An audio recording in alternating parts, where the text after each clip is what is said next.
साथियों नमस्कार, मैं रामकृष्ण गर्ग और हमारे YouTube चैनल आर के स्टडी अड्डा में आप सभी लोगों का स्वागत है। दोस्तों समय न गंवाते हुए फटाफट शुरू करते हैं आज का हमारा टॉपिक अधिगम अक्षमता। तो सबसे पहली जो अधिगम अक्षमता होती है वो है डिस्लेक्सिया। ये पठन संबंधी बीमारी होती है, ठीक है। तो इसमें पढ़ने से संबंधित समस्याएं होती है। डिस्लेक्सिया और एलेक्सिया ये दोनों किससे संबंधित है दोस्तों? तो दोनों ही पठन संबंधित है। इसके अलावा आप देखते हैं लेखन संबंधी। तो लेखन संबंधी के अंतर्गत आती है डिस्पैक्सिया, डिस्ग्रेजिया, अग्रेफिया, डिस्ग्राफिया और आसिम्बोलिया। याद रखेंगे आप, डिस्पैक्सिया, डिस्ग्रेजिया, अग्रेफिया, डिस्ग्राफिया और आसिम्बोलिया ये सभी किससे संबंधित हैं? तो ये सभी दोस्तों लेखन से संबंधित हैं। आगे देखें भावबोधक अक्षमता, तो इसके अंतर्गत आता है जैसे तुतलाना और हकलाना। अगली देखें गणितीय अक्षमता, तो गणितीय अक्षमता के अंतर्गत आती है डिस्कैलकुलिया, वर्बल और ग्राफिकल। दोनों प्रकार की अक्षमताओं के लिए डिस्कैलकुलिया याद कर सकते हैं, कैलकुलेशन अर्थात मैथमेटिक्स। तो मैथमेटिक्स गणितीय अक्षमता के अंतर्गत डिस्कैलकुलिया। मौखिक रूप से सीखने और भाषा संबंधी अक्षमता जो होती है ये दो प्रकार की होती है, एक अफेजिया होती है और एक डिस्फेजिया होती है ना दोस्तों। तो मौखिक रूप से जब सीखने में कोई समस्या होती है तो उसमें दो प्रकार की होती है। अफेजिया किस प्रकार की अक्षमता है? तो मौखिक रूप से सीखने की, और डिस्फेजिया भी मौखिक रूप से। अन्य अक्षमताएं देखें ऑडिटरी प्रोसेसिंग डिसऑर्डर।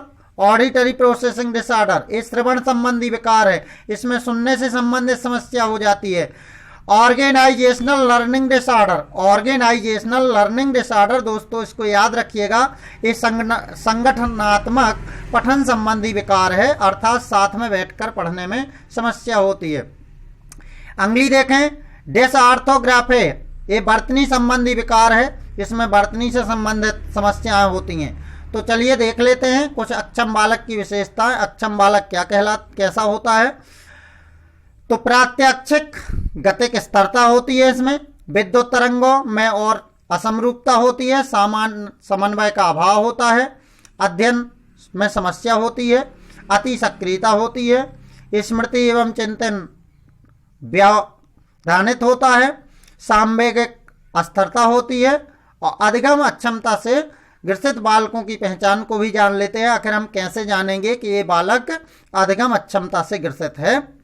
दोस्तों पहचान सबसे मुख्य जरूरी है, तभी हम उनका उपचार कर पाएंगे।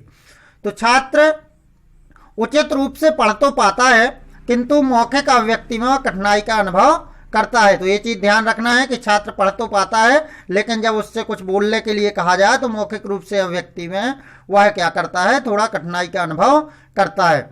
आगे देखें छात्र उचित प्रकार से पढ़ नहीं पाता यदि उसके मौखिक उत्तर बुद्धिमत्तापूर्ण होते हैं। मौखिक कभी कभी मौखिक उत्तर तो वो अच्छे देता है, लेकिन वो उचित प्रकार से उसको पढ़ नहीं पाता है। शब्द और ध्वनि के बीच साम्य स्थापित करने में कठिनाई, तो शब्द और ध्वनि के बीच में वो सामंजस्य स्थापित नहीं कर पाता है।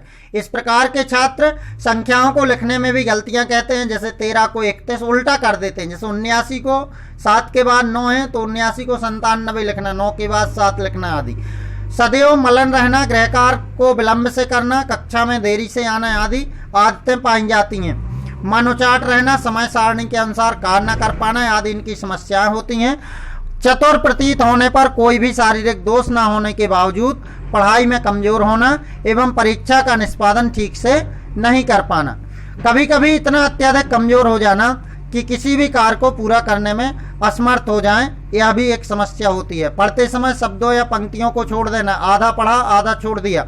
वर्तनी में त्रुटियां करते हैं और शब्दों के अक्षरों को सही क्रम से नहीं लिखते, वह शब्दों के कई अक्षरों को लिखते समय भी छोड़ देते हैं, ये भी ध्यान में रखना है। और कभी कभी असहज महसूस करते हैं। तो ऐसे जो भी बालक होते हैं उन्हें समझना चाहिए कि इनके अंतर्गत कुछ अक्षमता आ गई है, अधिगम अक्षमता आ गई है। तो ऐसे बालकों का उपचार मनोविज्ञान में है, तो उन्हें मनोवैज्ञानिक उपचार कराना चाहिए। साथ ही शिक्षक को उन पर विशेष ध्यान देना चाहिए। तो आप लोगों को दोस्तों ये वीडियो कैसा लगा? यदि अच्छा लगा हो तो कमेंट करें और हमारे चैनल को सब्सक्राइब करें। वो इसी तरह की परीक्षा उपयोगी एवं ज्ञानवर्धक जानकारियों के लिए हमसे जुड़े रहें। मिलते हैं अगले वीडियो में, तब तक के लिए जय हिंद, वंदे मातरम।